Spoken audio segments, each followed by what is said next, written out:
Uncle Chuck. Was it a question for me? No. Do you know that these 3 chairs are contractually obligated in Ken John's contract? They take me away from you. It's part of a restraining order. All right, let's get to the next question. Oh, hi guys, I'm Jason from LIC. I actually have a question for my sister Jennifer, who embarrasses easily, and she's sitting in the back. Hi Jennifer, don't be afraid. I just have a question. Her favorite episode was that clip episode, kind of just making fun of typical like TV genres. Is there any other episodes like that coming up, like a very special episode or anything like that? You know, I don't know, man. We kind of, that's a good question, and I'm a bad answerer. Every episode is always going to be... and as you can see, I mean, almost every episode we deal with Alzheimer's, so... It's really dark, really dark. Chevy's character is going to go through a major cosmetic surgery that's going to turn him into a different gender. I'm not going to spoil it. I'm not going to tell you what gender. But it's going to be very special. And it's going to have shades of a Showtimey kind of feel to it. We're going to do a cool episode. The first 6, I'll tell you, there's an episode where you get to see multiple timelines. Where it's sort of like, and then, in the tradition of Bad About You don't even know what that means. Multiple timelines.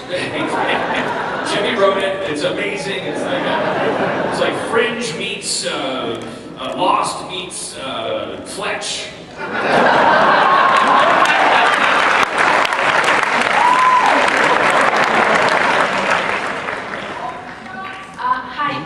Huge fan of the show. My question is for Dan Harmon. I recently read the pretty lengthy interview you did about the show, and I was on AV. Anyways, I was wondering if you could speak a bit more and elaborate on how you choose the members of your writing team and what you look for. You know, do they each work on one character, or do they do a lot? And as always, pop. They have to be geniuses. They have to be able to do everything right. You know, you try to look for joke writers and scripts and balance them with story writers and stuff. But the community writers need to be good at all of it, because the show hangs by their thread at late mornings and everybody at late night writing sessions. So they need to be jacks of all trades. And so I look for scripts that on the first page I understand everything, and I'm laughing twice. And I don't know, I'm just looking for geniuses because I depend on them. Looks like we got a question down here. Someone wants to know, where did Troy's and Abed's handshake come from? You guys want to recreate it for the crowd?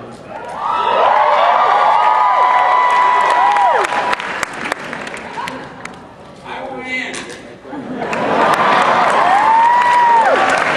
We were asked this the other day.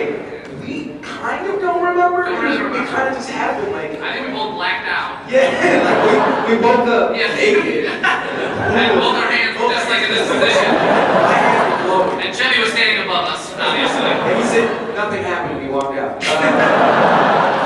I think there was something in the script about us doing a handshake. Yeah. And we were just like messing around, like joking around. And I think we were just laughing about how like simple that one was. Yeah. We liked it, and it just stuck. It just became like a thing. And we got to do an issue with guns, which was great. Yeah, we got the guns at the end, it was like click, click. And it's always funny now when we get new directors on set, we're like, hey, you guys just do that handshake. Yeah, do that thing. You guys just do that handshake. Can I say that I was with my mom recently, and she went like this and said, "That's their handshake, right?" That's the thing. I was like, "That's what people do at weddings. That's like a wedding reception. Nothing to do with their handshake." Then you talk to your mom about her alcohol problem. I gave up long ago. Keep passing her drinks. One more tweet question. We'll ask Jim this. What's your favorite Dean Pelton outfit? What's Dean got to do with it? Oh, Jeffrey. The music department is baroque.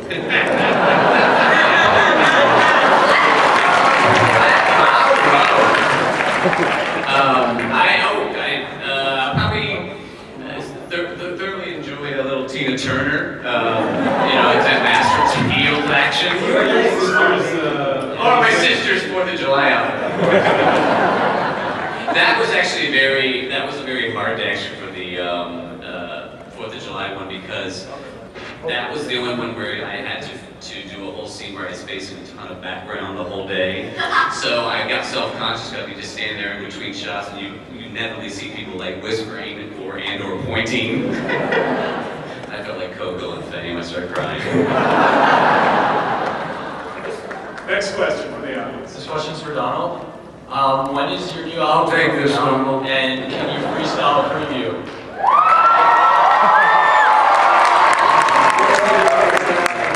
A preview, is that what you said? The album should be coming out September, October. It's really good. Allison heard some of it. She really liked it. And playing this with other guys. And okay, you guys will probably like this verse a lot because people really seem to like it since we're at Comic-Con. I'm what is it? Yeah, these rappers are afraid of him because I'm a beast bitch, invaders in.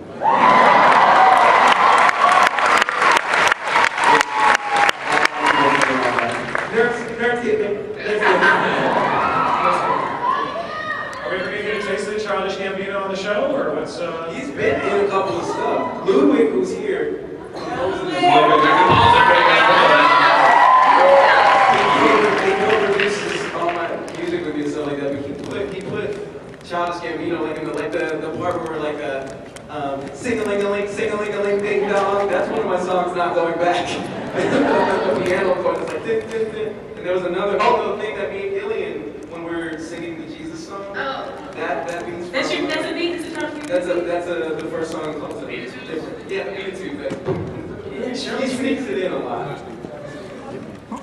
Ludwig's working on something very, very special for the first episode right now. Our first episode has a very special season premiere opener that Ludwig is heavily invested in. Look, I think people are going to enjoy it. All right, we got one final question from the audience. The last question is supposed to be from Twitter. Oh. From Twitter, all right. So It's already up on. We can't see it. someone throw the Twitter screen up so we can see. You can tweet me. So which one would you guys like to answer? First one, all right. So if the characters went to Comic-Con, what would they dress up as and why? Let's go down the row. Start with Donald. I think it would probably be something that would have to do. I would dress up as Spider-Man. So I would probably do whatever outfit, but like we'd probably be like Mario and Luigi or something where you would Ren and Stimpy. Ren and Stimpy. Oh, Ren and Stimpy would be dope. I would like to be the Flash. Does Daria count? Would that Yoda all day long. I'd be copying someone because I saw it today, a really crappy looking Ghostbuster. I hardly even tried. Like, I'll just put a vacuum on my back. You need a regular backpack and then a vacuum. He looked so sad, didn't he? There we go. With my kids. Man, I think the dean would just bring a variety of costumes. Most of them just thinking it might be a furry convention. Just give things a blush. I see him as a Sailor Moon type. I think you'd be like, he's into anime a little bit. If Pierce went to Comic-Con, what would you dress up as? I think the best thing to dress up is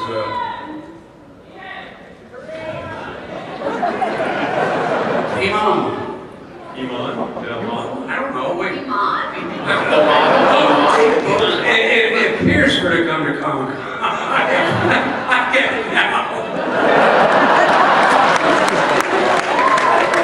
Sometimes I just don't get it.